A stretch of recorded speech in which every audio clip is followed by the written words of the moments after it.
வணக்கம். நீலமலை தொலைக்காட்சியின் நகர்வள பகுதி செய்திகளை வாசிப்பது மலைகளின் அரசி நீலமலை.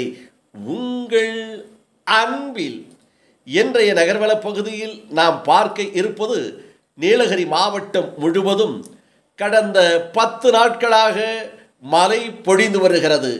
அதிலும் 5 நாட்களாக மழை கடுமையாக பொழிவதோடு மட்டும் அல்லாமல் காற்றுகளும் கூட வீசுவதன் காரணமாக மலைச்சரிவு, மரங்கள் விழுவது, பாதிப்புகள் என்று நீலகிரி மாவட்டம் முழுவதுமே பல்வேறு இடங்களிலே நடைபெற்று கொண்டிருக்கிறது. இன்றைக்கு வெள்ளக்காடாக நமது நீலகிரி மாவட்டம் பல இடங்களிலே மாறியிருப்பதை காண முடிகிறது.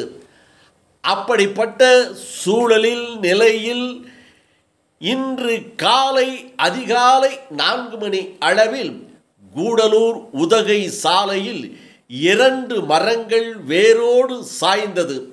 4 மணிக்கு மரம் விழுந்ததை அங்கே இருக்கின்ற மக்கள், உதகை செல்லுகின்றவர்களும் கோவை செல்லுகின்றவர்களும் இன்னும் பல்வேறு இடங்களுக்கு செல்லுகின்றவர்களும் அதை போல உதகையிலிருந்து கூடலூர், கோழிக்கோடு, மைசூர், பத்தேரி என்ற பகுதிக்கு செல்லக்கூடிய பேருந்துகள் என இந்த மரம் விழுந்ததின் காரணமாக அங்கும் இங்கும் வரிசையாக ஒவ்வொரு வரிசையாக நின்று கொண்டிருந்தது. இது மரம் விழுந்த செய்தியை நமது நகர்வள பகுதிக்கு நமது பகுதியைச் சேர்ந்த திரு பாலகிருஷ்ணன் என்பவர் தொலைபேசி மூலமாக தகவலை தருகிறார். பாலகிருஷ்ணனுங்களா? ஆமாங்க, பாலகிருஷ்ணன் தான் பேசுறேன். திராவிட முன்னேற்ற கழகத்தினுடைய காசிம் வயல் கிளை செயலாளர். ஆமா ஆமா, நீங்க இப்போ போன் பண்ணியிருந்தீங்க எங்களுக்கு. சொல்லுங்க. அங்க ஒரு பைக்கராவை தாண்டி ஒரு பகுதியில மரம் விழுந்திருக்குன்னு சொல்லி. ஆமா, அந்த இடத்துல இருக்கிறீங்களா? அப்போ இருக்கிறீங்க இல்லையா? ஆமா. அந்த மரத்தை எவ்வளவு பெரிய மரம்? 2 மரம் ஒன்னா சேர்ந்ததுக்கு ஒரு அளவுக்கு பெரிய மரம். ரொம்ப பெருசுன்னு சொல்ல முடியாது, ரொம்ப சிறுசுன்னு சொல்ல முடியாது. 2 மரம் ஒரே மாதிரி விழுந்திருக்கு. அப்படிங்களா? ஆமா. இது விழுந்தது எத்தனை மணிக்கு? காலையில 4 மணி. ஓ, 4 மணி. எந்த ஒரு பிக்கப் வண்டியில வந்திருக்கோம். பிக்கப் வண்டியில போனீங்களா? ஆமா. சரி, டிராபிக் இடைஞ்சல் இருக்கா? டிராபிக் இடைஞ்சல் நாங்க கிளியர் பண்ணதுக்கு அப்புறம் தான் வந்தோம். அது வரைக்கும் இருந்துச்சு. எவ்வளவு நேரத்துல அதை அறுத்து எடுத்துட்டாங்க? ஒரு 6:30 வந்தாங்க. ஒரு 7:15 முடிஞ்சு 3/4 மணி நேரம். 3/4 மணி 6:30 தான் அவங்க வந்தாங்க. ஆமா ஆமா. 4 மணிக்கு விழுந்தது 6:30. 6:30 வந்தாங்க. 2.5 மணி நேரம் கழித்து. ஆமா. சரி, அதற்குள்ள நிறைய டிராபிக் ஆயிருக்குமே? ஆமா, டிராபிக் 2 சைடும் டிராபிக் ஆயிடுச்சு. டிராபிக் ஆயிடுச்சு. ஆமா. சரி சரி, ரைட். நன்றி நன்றி நன்றி. நீலமலை டிவில இருந்து பேசுறோம். சரி சரி சரி, வணக்கம். ரைட், வணக்கம் வணக்கம் பாலகிருஷ்ணன். சரிங்க.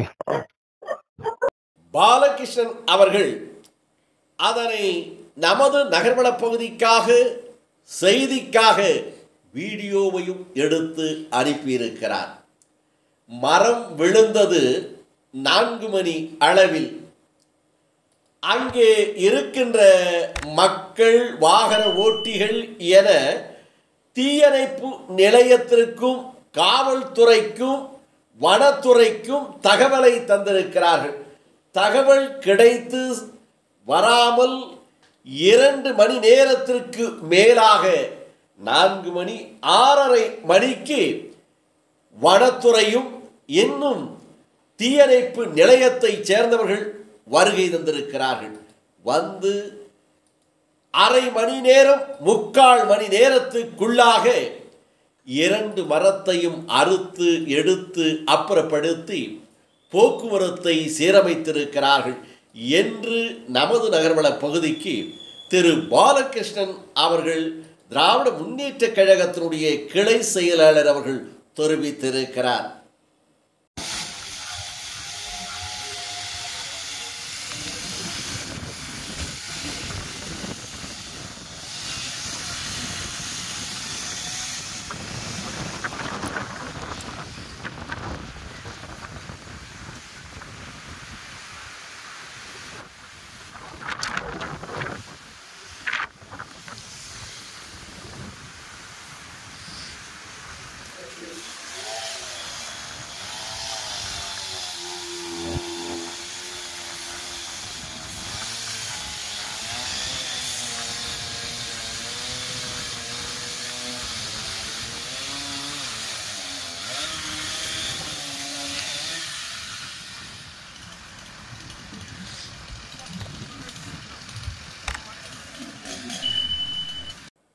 இது போன்ற செய்திகளை உங்கள் நீலமலை தொலைக்காட்சியிலும் உங்கள் நீலமலை தொலைக்காட்சி யூடியூபிலும் உடனுக்குடன் காண உங்கள் நீலமலை தொலைக்காட்சி யூடியூபில் சென்று நீங்கள் சப்ஸ்கிரைப் செய்து பெல் பட்டனை அமர்த்தி நீங்களும் அங்கத்தினராக மாறுங்கள். நித்தமும் இதுபோன்ற செய்திகளை கண்டு மகிழுங்கள் என்று தெரிவித்து நகர்வளப் பகுதியில் உங்களிடமிருந்து வணக்கம் கூறி விடைபெறுவது என்றென்றும் உங்கள் நீலமலை அன்பில்